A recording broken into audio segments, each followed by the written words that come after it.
दोस्तों, ये कहानी एक ऐसे बीच की है जहाँ पर टाइम बहुत तेजी से बीतता है और 4 साल के बच्चे 8 साल के हो जाते हैं और पल भर में ही ये दोनों भटाभट करके माँ बाप भी बन जाते हैं। तो चलिए देखते हैं ऐसा बीच कहाँ पर है। मूवी की शुरुआत में हम एक फैमिली के 4 मेंबर्स को देखते हैं। ये लोग दूसरे देश में वेकेशन के लिए आए होते हैं। वेकेशन के ट्रिप की टिकट इन्हें किसी तरह फ्री में मिली होती है। होटल में पहुँचने पर जो इस रिजॉर्ट का मैनेजर होता है वो इस फैमिली का VIP की तरह वेलकम करता है। इस फैमिली के सभी लोग यहाँ पर आकर काफी खुश होते हैं, लेकिन प्रिस्का जो गाय की वाइफ है वो एक कैंसर की मरीज है। उसके पेट में एक ट्यूमर होता है और ये सारी बातें उसने अपने बच्चों को नहीं बताई होती हैं। इस परिवार के अलावा यहाँ पर 2 और परिवार होते हैं जिनका भी वहाँ का होटल का मैनेजर VIP की तरह खातिरदारी करता है। तीसरी जो फैमिली होती है उसमें जेरिन की वाइफ जिसका नाम पैट्रिसिया होता है वो एक मिर्गी के दौरे की मरीज होती है और उसे अक्सर मिर्गी के दौरे आते थे। ट्रेंट की दोस्ती यहाँ पर मैनेजर के भतीजे एडलिक से होती है, जिसके साथ में खेलने के बाद एडलिक ट्रेंट को एक कोडिंग वाला पेपर देता है। एडलिक का यहाँ पर कोई भी फ्रेंड नहीं होता है, इसलिए ट्रेंट के साथ दोस्ती होने से वो काफी खुश होता है।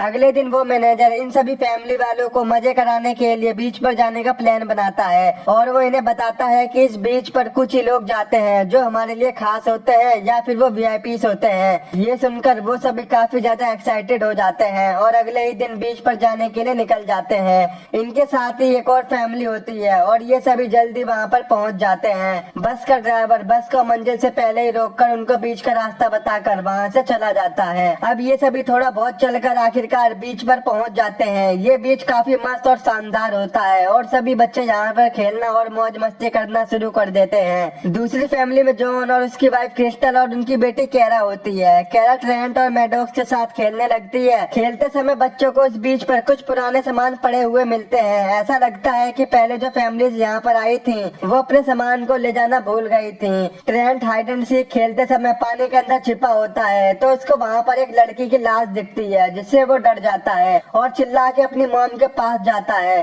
सभी लोग उस लड़की को पानी से बाहर निकालते हैं। तभी वहाँ पर एक और आदमी आता है जिसका नाम सुडान था। ये यहाँ पर पहले से ही था। जब ये इस लड़की को देखता है तो ये कहता है ये मेरी गर्लफ्रेंड है जो कि पानी में स्विमिंग करने गई थी और मैं कब से इसी का वेट कर रहा था। सुडान की नाक से खून भी निकल रहा होता है, जिससे सबको शक होता है कि शायद उसने अपनी गर्लफ्रेंड को मार डाला हो और उसने अपने बचाव के लिए इस पर हमला किया हो। मगर सुडान यहाँ पर बार बार इन सभी को यकीन दिलाता है कि उसने अपनी गर्लफ्रेंड को नहीं मारा है। दूसरी साइड जॉन की मोम के सीने में दर्द होना शुरू हो जाता है और थोड़ी देर में ही उनकी मौत हो जाती है। इन सब के बाद वहाँ पर एक और फैमिली आती है जो कि पैट्रिसिया और जेरिन होते हैं, लेकिन यहाँ पर मामला ठीक न होने के कारण जो फैमिली यहाँ पर पहले से थी वो वहाँ से जाने की तैयारी करने लगते हैं। यहाँ तक कि उनके फोन में नेटवर्क भी नहीं आ रहे थे। तो अब ये क्या करते? जेरिन जिस रास्ते से बीच पर आया होता है वो उसी रास्ते से जाने की कोशिश करता है तो उसका माइंड अचानक से चकरा जाता है और बेहोश होकर वो वापस से बीच पर पहुँच जाता है। थोड़े समय बाद जब पैट्रिसिया और जेरिन मैडॉक्स से बात कर रहे होते हैं तो वो देखते हैं कि मैडॉक्स और ट्रेंट की उम्र अचानक से बढ़ चुकी है। वो दोनों 13 और 6 साल के थे और अब बढ़कर वो 17 और 10 साल के हो गए होते हैं। उनके मॉम डैड उनको देखकर काफी हैरान हो जाते हैं। उन्हें बिल्कुल भी समझ में नहीं आता है कि आखिरकार हुआ क्या है। जो लोग भी उस बीच से बाहर निकलने की कोशिश करता है वो दोबारा से बेहोश होकर फिर से बीच पर आ जाता था। यहाँ पर बच्चों की उम्र तो काफी तेजी से बढ़ रही थी। कैरा जो कि पहले 4 साल की थी वो अब बढ़कर 8 साल की हो गई थी। कुछ देर बाद सभी लोगों को पता चलता है कि यहाँ पर टाइम काफी तेजी से बीत रहा है, जिस वजह से सभी लोगों की उम्र बढ़ती जा रही है। जो लोग पहले से ही बड़े हैं उनमें तो ज्यादा बदलाव नजर नहीं आ रहा था, मगर जो बच्चे छोटे थे उनका शरीर काफी तेजी से बदलता जा रहा था। और यहाँ पर जितने भी लोग हैं उनकी फैमिली में से कोई ना कोई एक बीमारी से पीड़ित होता है। पैट्रिसिया को मिर्गी के दौरे होते हैं, प्रिस्का के पेट में ट्यूमर होता है, सुडान को भी एक रेयर बीमारी होती है जिससे उसकी नाक से खून आता रहता है और जॉन को दिमागी प्रॉब्लम होती है। जॉन के मन में अचानक से कुछ ऐसा आता है जिससे वो सुडान के मुंह पर चाकू से कट मार देता है, लेकिन कुछ सेकंडों में ही वो बिल्कुल पहले जैसा ठीक हो जाता है क्योंकि समय के काफी तेज चलने की वजह से घाव तुरंत ठीक हो जाता है।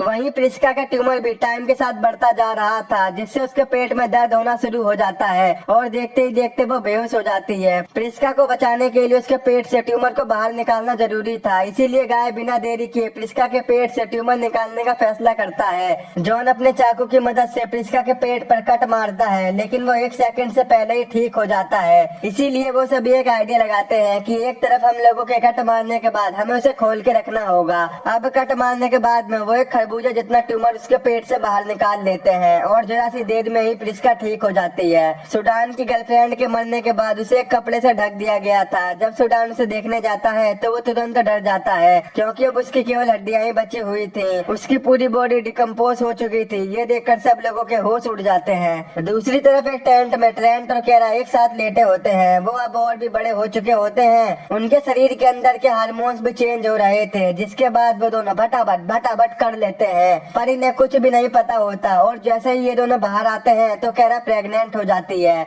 उनकी फैमिली वाले ये सब देखकर काफी हैरान हो जाते हैं, मगर उन दोनों को कुछ भी नहीं पता होता कि ये सब कैसे हो गया। यही सब सोचने के दौरान यहाँ पर केरा का बच्चा भी होने वाला होता है, मगर केरा का बच्चा मरा हुआ पैदा होता है। ट्रेंट इस वजह से काफी दुखी हो जाता है। टाइम के साथ साथ जॉन की दिमागी हालत और भी ज्यादा खराब होती जा रही थी। जब सुडान एक जगह पर शांति से बैठा होता है तो जॉन पीछे से जाकर उस पर चाकू से वार करके उसे मार देता है। सभी लोग इससे बेहद परेशान हो जाते हैं। वो अब इस जगह से बाहर निकलना चाहते थे, मगर ये यहाँ से कहीं भी नहीं जा सकते थे। अचानक से केरा के दिमाग में एक आइडिया आता है और वो पहाड़ के ऊपर चढ़ के यहाँ से निकलने की कोशिश करती है, पर ऊंचाई पर जाने के बाद ही उसका माइंड काम करना बंद कर देता है, जिससे वो नीचे गिर जाती है और वो भी मर जाती है। केरा के मरने के बाद ट्रेंट पागल सा हो जाता है। वहीं पैट्रिसिया को दौरे आने की बीमारी होती है, लेकिन काफी टाइम से उसे एक भी दौरा नहीं आया होता है। लेकिन आज उसे मिर्गी का दौरा आ ही जाता है, जिससे उसकी भी मौत हो जाती है। धीरे धीरे क्रिस्टल की सारी सुंदरता खत्म हो जाती है। रात होने पर प्रिस्का और गाय दोनों बूढ़े हो जाते हैं और अब जॉन का दिमाग पूरी तरह से पागल हो चुका होता है। वो किसी के ऊपर भी हमला करने लग जाता है और वहीं अपने बचाव के लिए प्रिस्का जॉन पर एक चाकू से हमला कर देती है, जिससे वो भी मर जाता है।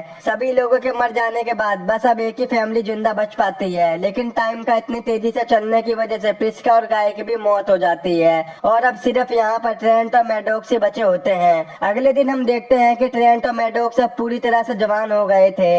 उनके पास अब 13 घंटे और बचे थे, जिसके बाद वो दोनों भी बूढ़े होकर मर जाएंगे। अब उन दोनों को बिल्कुल भी समझ में नहीं आ रहा था कि वो क्या करें, इसीलिए ट्रेंट मैडॉक्स से लास्ट बार रेत का महल बनाने को कहता है। महल बनाते समय ट्रेंट को अचानक से कुछ याद आता है कि मूवी की स्टार्टिंग में एडलिक के साथ खेलते समय उसने ट्रेंट को एक कोडिंग वाला पेपर दिया था और अब ट्रेंट उसे सॉल्व कर लेता है, तो उसे यहाँ से निकलने का आइडिया पता चल जाता है। वो दोनों समुद्र में जाते हैं और तैरकर वहाँ से किसी जगह पर जाकर बाहर निकलने का ट्राई करते हैं, लेकिन तभी मैडॉक्स का कपड़ा किसी पौधे में अटक जाता है और ये सारी चीजें एक दूरबीन की मदद से एक आदमी देख रहा होता है, जो कि बस का ड्राइवर होता है। वो फोन पर कहता है कि आखिरी में यहाँ पर 2 लोग बचे थे और अब ये भी मर चुके हैं। उसके बाद बस का ड्राइवर वहाँ से निकलकर एक लैब में जाता है और ये जो लैब होती है उसे जानकर आप लोग बिल्कुल ही चौंक जाओगे। ये जितने भी साइंटिस्ट और डॉक्टर यहाँ पर मौजूद हैं, ये सभी लोग यहाँ पर बीमारियों के इलाज की दवाइयाँ बनाते हैं, लेकिन किसी भी दवाई के टेस्ट के असर को जानने के लिए उसे सालों लग जाते हैं, जिससे कि ये पता चल सके कि कौन सी दवाई ठीक है और कौन सी दवाई काम नहीं कर रही है। ये सभी लोग दुनिया से बीमार लोगों को ढूंढकर सब लोगों को टूर के बहाने यहाँ पर बुलाकर अपने मेडिसिन के टेस्ट इस बीज की मदद से करते हैं, जिस पर उम्र काफी तेजी से बढ़ती है। वो सभी लोग यहाँ पर अपनी मेडिसिन का उन पर ट्राई करते हैं। रिजॉर्ट का मैनेजर अगले दिन एक और नए टूरिस्ट का वेलकम करने जाता है, तभी वहाँ पर मैडॉक्स और ट्रेंट आ जाते हैं, जिनको वो लोग मरा हुआ समझ रहे थे, वो असल में मरे नहीं होते हैं। वो दोनों लोग उस समुद्र से बचकर बाहर निकल जाते हैं और सभी लोगों के सामने आकर मैनेजर की पोल खोल देते हैं। ट्रेंट और मैडॉक्स वहाँ पर सभी लोगों को बता देते हैं कि यहाँ पर क्या होता है। सिर्फ एक ही दिन में 6 साल का बच्चा एक जवान आदमी में कैसे बन गया। अब आखिरकार ये दोनों भाई बहन बच जाते हैं और यहीं पर इस मूवी का एंड हो जाता है। दोस्तों, अगर आपके पास भी कोई ऐसा फ्री में टूर है तो आप जाना चाहोगे या नहीं, कमेंट में अपनी राय जरूर दें। अगर आपको ये मूवी देखनी है तो अभी आप हमारे टेलीग्राम के चैनल पर ज्वाइन हो जाओ और हमारे चैनल को सब्सक्राइब, वीडियो को लाइक और शेयर करना मत भूलना। तो मिलते हैं आपसे ऐसी नेक्स्ट वीडियो में।